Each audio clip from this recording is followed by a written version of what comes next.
Well, I'm going to just make one more statement to you, okay? As a friend, which we have been for many, many years, we disagree on some things, and my concerns are that we create jobs. So we'll continue to do that, but I definitely want to thank you for your comments and your thoughtfulness in terms of putting these in the forefront of this committee and what we should be looking at when we're looking at a budget. Thank you very much for being here. And Assemblyman Magnarelli, I appreciate your comments, and I also want to take this opportunity to thank you for the support and the resources that you have given the City of Syracuse, so we have been able to put them towards our planning for infrastructure. Okay. Thank you. Thank you, Senator. Senator Kruger. Hi, Seth. Thank you, Mayor Minor. I know it's late. So we haven't been friends for many years, but I find myself agreeing with you on almost everything every time you do come up to testify before us. So I want to thank you for your testimony and the globalness of your thinking as a city mayor. And just to highlight, perhaps not a question, but pointing out and reinforcing what you were talking about with, are we putting our money into infrastructure where we should be? Are we putting our money into economic development that might not actually gain us what we need? I just want to point out at the transportation hearing last week, people came to testify about upstate rail, both passenger rail and mass transit and freight rail. And I asked both sets of testifiers, were they eligible for state economic development money? And I was told no. And I have to say, even if you have disagreements about the concept of what you're doing with economic development money, it's hard to believe that we in the state of New York spend so much money on economic development, but we don't recognize that urban infrastructure and rail and mass transit north of Westchester is actually relevant to the future of the state of New York. So I do just want to say thank you for staying so long. And not just speaking on behalf of the people of Syracuse, but I think the issues are there for the people all over New York State. Thank you. Thank you, Senator Kruger. I just would like to, I appreciate very much your comments and just say that, as I have said here before, and you've opened the door, so I'm going to say it again, you know, the city of Syracuse was put on the map because of the Erie Canal, which is the first major piece of infrastructure that opened up the West and transformed our economy. So infrastructure is part of our history, but it's also part of our history as a state. When you look at the MTA and the Tappan Zee Bridge and the Long Island Railroad, and when you're looking at also what is going on with people talking about the quality of water across the country and also drought, we in New York State are blessed with lots and lots of water. So water and water infrastructure is going to be a tool and a way to do real economic development. It's going to be the oil of the 21st century, and if we can take advantage of it, then we will be the beneficiaries. And when I say we, it'll be all New Yorkers, not just a small segment of the lucky few. Thank you. Thank you, Senator. Thank you very much. Further questions? Thank you very much. Thank you very much.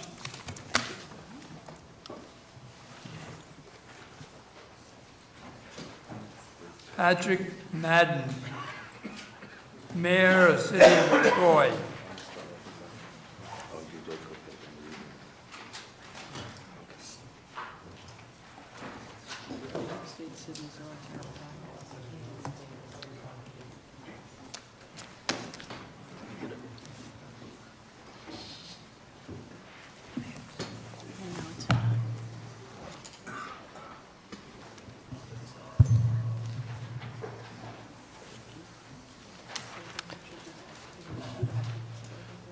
Good evening, Chairman Farrell, Chairwoman Young, distinguished members of the Assembly, Joint Senate and Assembly Budget Committee.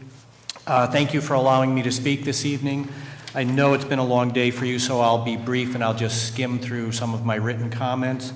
My name is Patrick Madden. I am the mayor of Troy. I believe I represent the smallest community to come before you today. I tried to speak for all of them, and I'm sure I represent I'm sure I'm the newest mayor to come before you today as well. I've been in office 26 days now, and if you read the local papers or watch the local media, you already know that I'm here to speak in regard to the dire need for more investment in our aging municipal water infrastructure. Out of sight, out of mind is a good phrase to describe public awareness surrounding the issue of water infrastructure, an essential yet seemingly invisible component of not only economic prosperity but improved quality of life across our communities in upstate New York. As a brief background, Troy, also known as the Collar City, is a small city of 50,000 people located just a few short miles north of Albany. During the last 5 years, the city of Troy has experienced a remarkable rebirth. Over 100 new businesses and development projects have chosen Troy as their home. The New York Times recently called our city the new Brooklyn. The Renaissance has renewed the promise of a bright future for the residents and businesses of the Collar City. Troy is also the principal supplier of treated water to 9 nearby communities, representing approximately 135,000 customers in 3 counties. Each day, approximately 21 million gallons of potable water is processed by the Troy Water Plant and distributed to our customers in the surrounding municipalities. These towns and cities choose to receive their water from Troy because of its high quality, our system's reliability, its rapid availability, and our cost. It is also one of the largest sources of revenue for our city. Just over a week ago, on Sunday, January 17th, I was informed of a major water main break in the Lansingburg neighborhood of our city. Our city experienced water main breaks in the past. All were quickly identified and isolated. However, this was not your average break. It was not like anything we had experienced before. Upon arriving on the scene, I was shocked at the magnitude of what I saw. Water sprayed 6 feet into the air from a massive crater which had been torn open in the street. Pieces of shale and shattered concrete were pushed by rapidly moving streams pouring down Fifth Avenue. The break was a result of a catastrophic failure of a 110-year-old 33-inch water main, and it poured over 8 million gallons of water into our streets before it could be shut off. Roads were closed, neighborhoods were flooded, businesses were closed. A state of emergency was declared. Thanks to the quick response of our public utilities crews, we were able to isolate the ruptured main, stop the flow of water, and restore service back to our city. The ramifications of this incident were quite significant. All communities served by our system were asked to voluntarily restrict water usage. 2 communities, the towns of Half Moon and Waterford, because of their location on our system, were severely impacted. In an effort to keep a flow of water to their residents, schools were closed for 2 days and businesses were affected. We were fortunate that no hospitals or senior living facilities needed to be evacuated. The water main break was more than a mere inconvenience. It impacted commerce and could have had serious health and safety concerns. While final costs have yet to be calculated, there is no doubt that the cost of this event will negatively impact our city's services and our ability to make future infrastructure improvements. Further, Troy's recent growth and economic gains could be at risk. Reliability of infrastructure is a key determinant of a business's decision to locate or grow. A failure to invest further in our aging water infrastructure system poses a risk not only to our quality of life, but also to our economic prosperity. Without reliable sources of water, we may see a reduction in our upstate cities' abilities to retain key partners who bring investments and jobs to legacy cities like Troy. Approximately 145 miles of water lines run beneath the city of Troy. Some of these pipes date back to the 1860s. A recent estimate put replacement costs for these lines at approximately $1 million per half mile. While it is not necessary to replace all of the water lines running through our city, there are critical sections, such as the one that let go last week, whose age, size, and importance keep us awake at night. The estimated cost to replace just the recently damaged water main is close to $2.7 million. That covers just 3,700 feet of supply line, a mere 0.4% of our distribution system. It is important to stress that Troy is not alone in facing issues of aging water infrastructure. Cities across New York State are looking for avenues to address the very same concerns. This is a statewide problem, and it requires a comprehensive approach from our local municipalities and state leaders to take these steps to ensure the future prosperity of small cities like Troy. My administration has remained in constant contact with Governor Cuomo's office, and through additional help from our local elected representatives, Assemblyman McDonald, Senator Kathy Marcion, we have continue to pursue financial assistance for these projects. The problem cannot be handled solely on a local level. Our upstate cities need this critical investment in the invisible network that exists beneath our feet. To that end, I respectfully request the Senate and Assembly fully fund Governor Cuomo's proposal for $250 million in increased water infrastructure funding in the 2016-17 budget. The stakes have never been higher for communities, upstate communities like Troy. Thank you for your time. Thank you very much. Assemblyman McDonald. Thank you, Mr. Chairman, and Mayor, welcome. You're much drier now than the last time I saw you about a week and a half ago when we were standing over the grave of that broken pipe. And as I kind of kiddingly said, but it truly was a baptism into being a mayor by having about 8 million gallons of water flowing out of your community. You've kind of laid out, I mean, if you look at the numbers, it's impossible to replace every water line in every community. I know you've only 26 days on the job right now, but have you gotten a sense from your department head or utility department, when you look at something like this, which was unexpected, how much more needs to be done? Do you have troubled areas right now? When you're budgeting $1 million per half mile, do you have areas that they know that probably were in worse shape than what they got here? This was an area that they said, well, maybe it could happen, maybe not. Are there other areas you've known that are troubled that keep you awake at night, other than the other parts of the job that keep you awake at night? Oddly enough, before I came into office, about 5 weeks ago, I met with our director of our DPU, and he indicated to me that this very line, the one that ruptured, was the one that kept him awake at night. It's, as I indicated, it's 110 years old. It's riveted steel, very difficult to repair, very fragile line. And lo and behold, 3 weeks into my administration, it broke. So that probably is the worst line, but I will also note that the line that runs from the reservoir to our water plant over several miles is also riveted steel line of a similar age.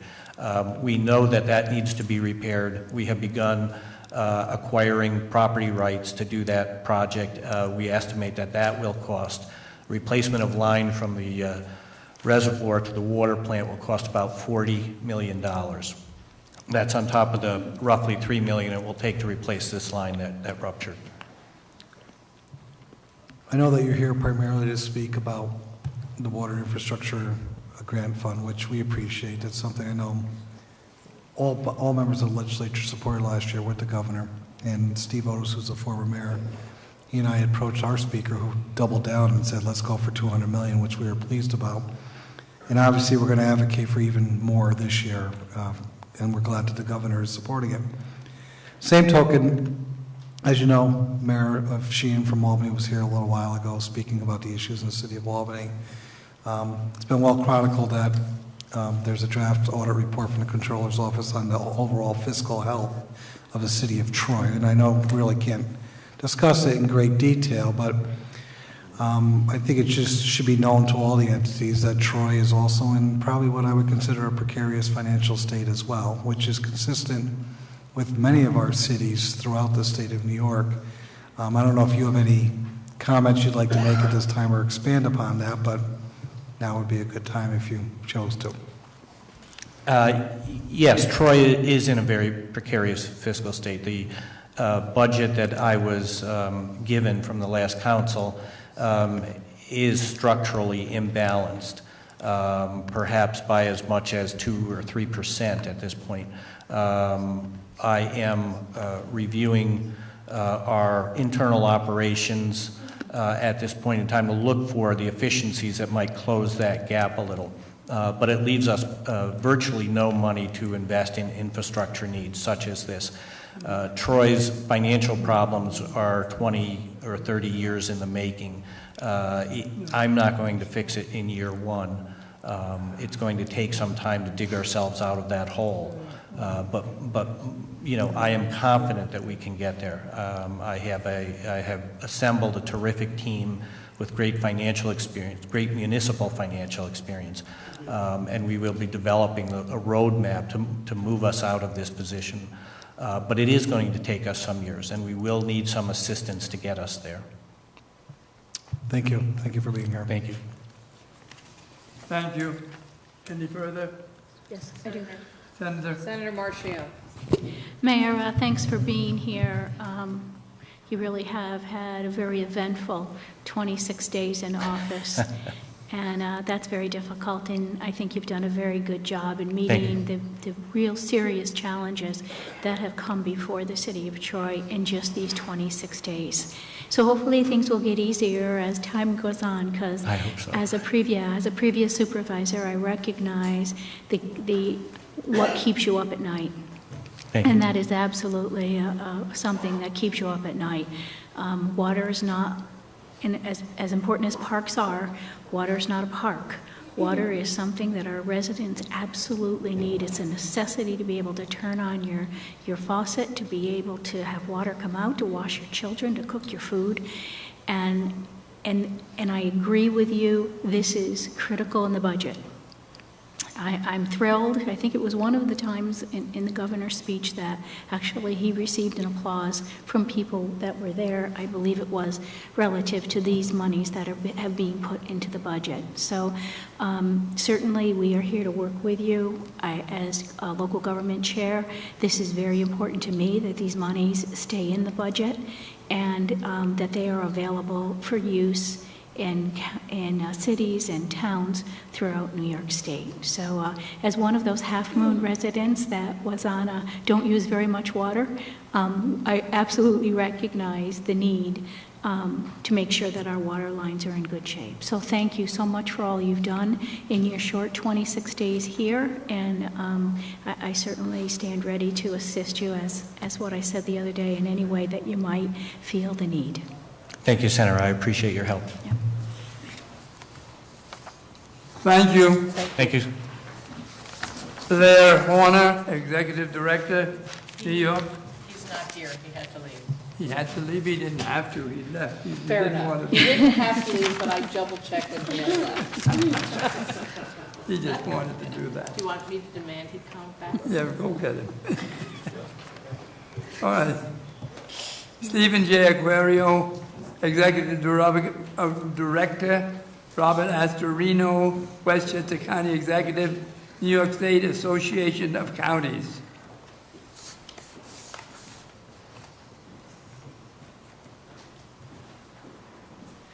And next is Peter Baines and Jerry Jice. If you come down lower, you save us 1 or 2 minutes. And I really need those 1 or 2 minutes now.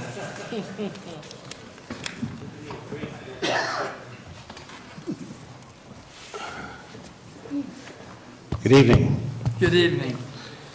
Thank you, Chairman Farrell, members of the legislature. It's a pleasure to be with you here this evening. My name is Stephen Aquario. With me here today is David Lucas, who is our Director of Finance for the Association of Counties. And I appear today on behalf of our President, William Cherry of Schoharie County, and Rob Astorino, the President of the County Executives Association. The voice of the counties of New York is consolidated through the New York Association of Counties, bringing you the voice of the counties instead of having everyone come testify before you here this evening.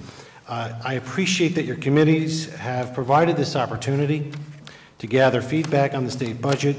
The state legislature has inherent authority and influence under Article 7 of the state's Constitution with respect to the appropriation of state revenue, and we value the opportunity to present the local government perspective. In recognition of the time constraints, I've submitted some written testimony to you, but I will depart from the written testimony in the interest of time.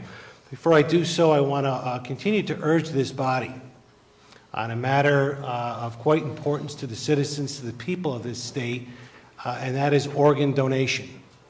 I continue to urge this body to pass laws that help raise the profile of organ donation. We are last in the country.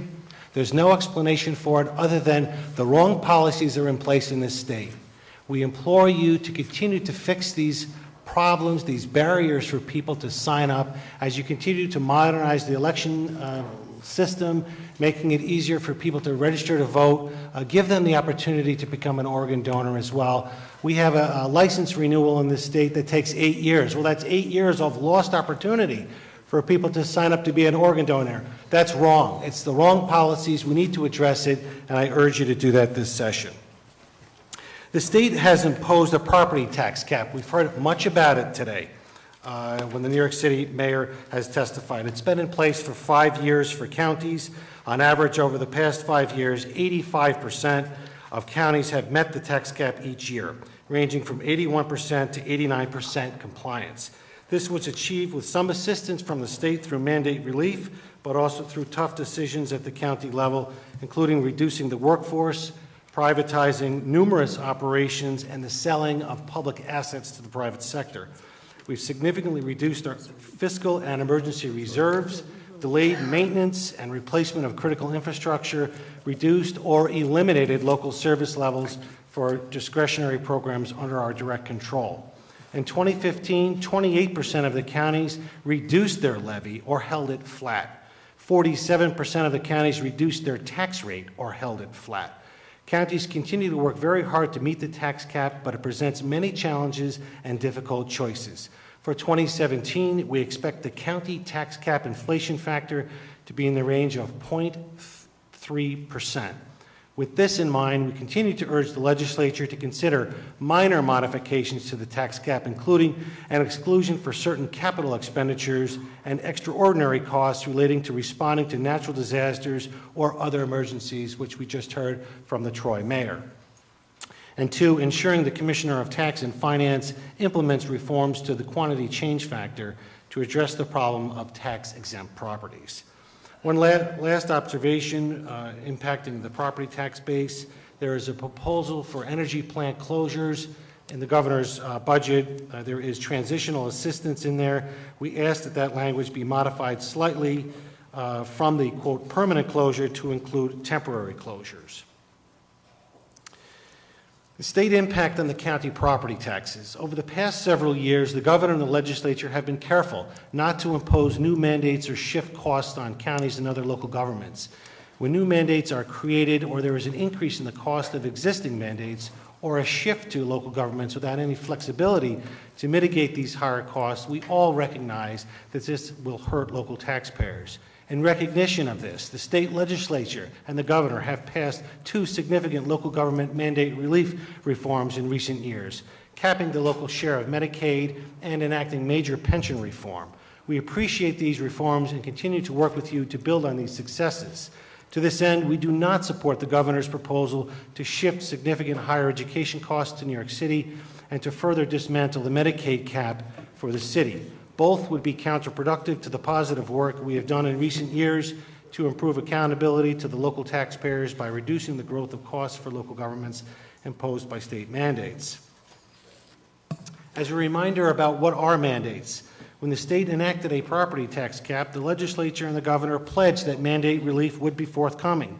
While we wait, the counties in New York City must raise more than $12 billion each year in local taxes to support just 9 major state mandates: Medicaid, public assistance, safety net, child welfare, preschool special education, early intervention, indigent defense, probation, youth detention, and pension costs.